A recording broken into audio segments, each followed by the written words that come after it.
Right over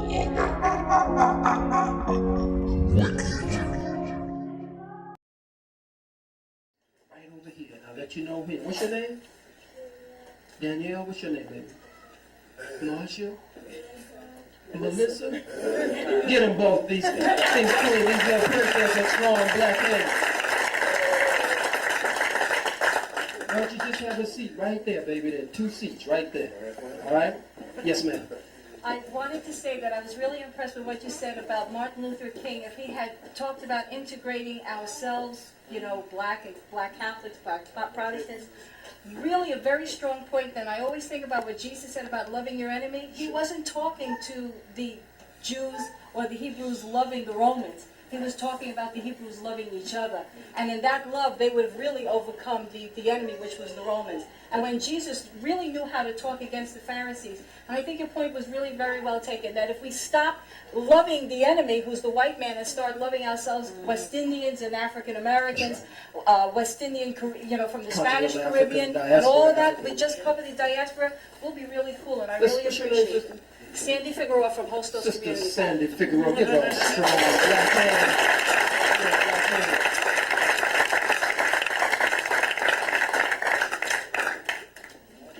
Let me get brother and then I'll come here. Yes, sir. I saw your hand second. Yeah, I enjoyed your speech. It was beautiful. What I wanted to ask you about, I seen that Geraldo Fest in Washington. People walked out on you. Geraldo. Yeah, and I would like your comments on that, because it wasn't complete. He did like that when it wasn't going his way. Yeah. I'm talking about when we were on the Gerald Holt show. I call him Gerald Holt because he's just prostituting himself. He's a disgrace to the Puerto Rican brothers and sisters. Absolute disgrace. And I say this, and I must say it, language does not determine family. Some of us speak Spanish. Some of us speak French. Some of us speak English, Portuguese. You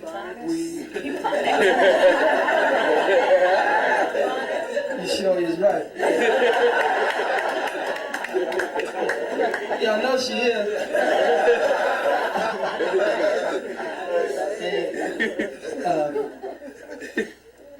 The point here is that some of us have been bitten by a French dog, some by an English dog, some by a Spanish dog. It makes no difference.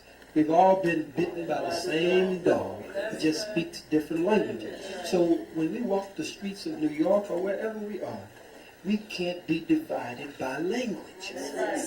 Language cannot and should not divide us. This was just a main point that I wanted to make. Sister covered her point quite well. There was no need to add to that. But the last part of your point, brother, was... He cut it. When he cut the show. When he cut it. That's your main focus. It wasn't going his way. I understand. It was supposed to go 2 hours. But we were told that it would go 2 hours. It was based on the Jews here in New York. We were in D.C. It was based on the Jews who controlled the show. They were watching it, of course. And they would determine whether it would go 2 hours or 1 hour. My presence was so disruptive. Just being there before I even said anything. The little sissy from Harvard, Poussaint, Alvin Poussaint. Now, brothers and sisters, we all knew a month before the show who was going to be on the show. He knew I was going to be on the show. I knew he was going to be on the show. We knew Chris Darden would be there. We knew that the warrior lawyer, attorney Malik Shabazz, would be on it. We knew, what's her name, Barbara Shipp. Who doesn't want to be called Barbara, she just wants to be called Shipp. I'm not going to get into that. Sounds like some bullshit to me. I didn't say that other word.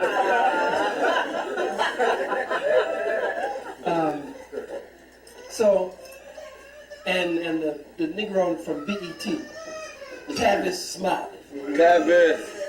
He sleeps at Geraldo's home, and he visits him and stays over and everything. You know that anyway. You can't trust a nigga named Smiley. Nigga named Smiley, you can't trust him. Look. I even spoke, as you well saw. It was staged. Before it started, Poussin started whining backstage before we came out. He uses my spiritual father against me, as many people do, many places I go now. He used my spiritual father against me. He started telling Geraldo and all of them, look, I don't know, man, even Farrakhan, even Farrakhan got rid of this guy.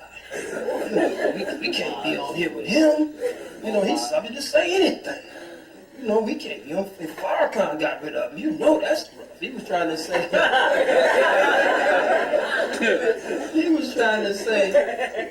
that what we think of Farrakhan. And this is a man that even Farrakhan had to get rid of and distance himself from. He was saying, now how are we gonna go on with this show? So Geraldo, when we got ready to go on, he called me in the room, just the two of us. We sat in there and sipped a little juice and little tea and crumpets and whatever. Chris Darden was sitting there with his knees knocking, scared to death. I thought he was going to be the one. I had me a box of tissue. I had me a box of Kleenex. When I jumped on him, I was going to give him some Kleenex to dry his tears. I was going to call him the white man's nigger before the world.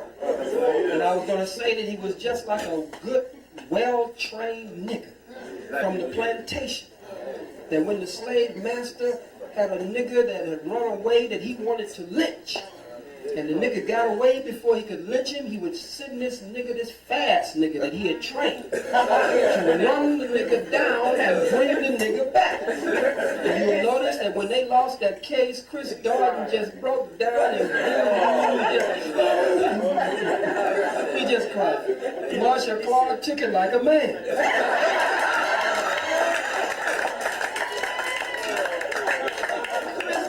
Down and just boo-hoo.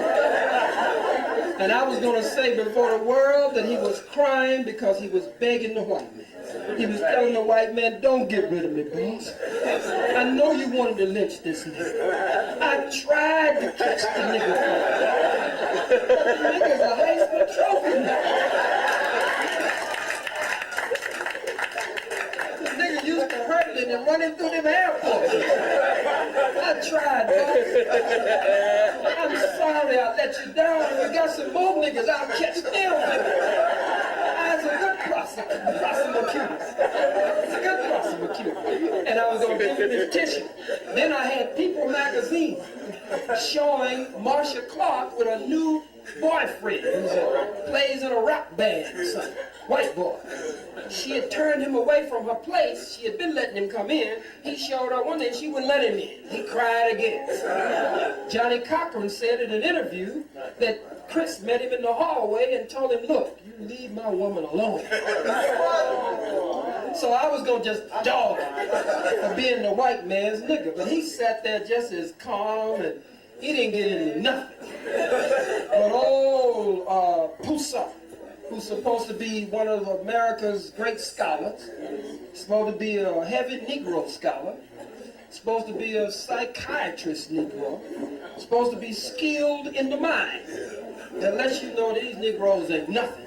And if you don't have a knowledge of self, when you come out of these white folks' institutions, you ain't got nothing. You get a BS degree. You get a BS degree, that's all it is. It's bull S, BS. You get an MS degree, more of the same. You get a PhD degree, piled high and deep. And so this Negro puts on a show. And he uses my spiritual father before the world. He says, this man, we all know that Minister Farrakhan, even Minister Farrakhan had to get rid of him. We know that he has said all of these things. I can't sit here on this show with him, and you can boo me if you want to, but I'm going to get up and leave right now. And this Tom gets up, and I stand up behind him and say, see ya. See ya, I'm driving. Maybe they'll accept you back. Your white folks and your Jews will accept you back at Harvard when you get back. But this was so when he goes among them, they'll all pat him on the head, pat him on the butt, and tell him what a good nigger he is. I'm so glad you did that Khalid Muhammad like that. So then Geraldo, they tried to box me in. He had Tavis Smiley on one side, and they had planned it. Ship on the other side. And the three of them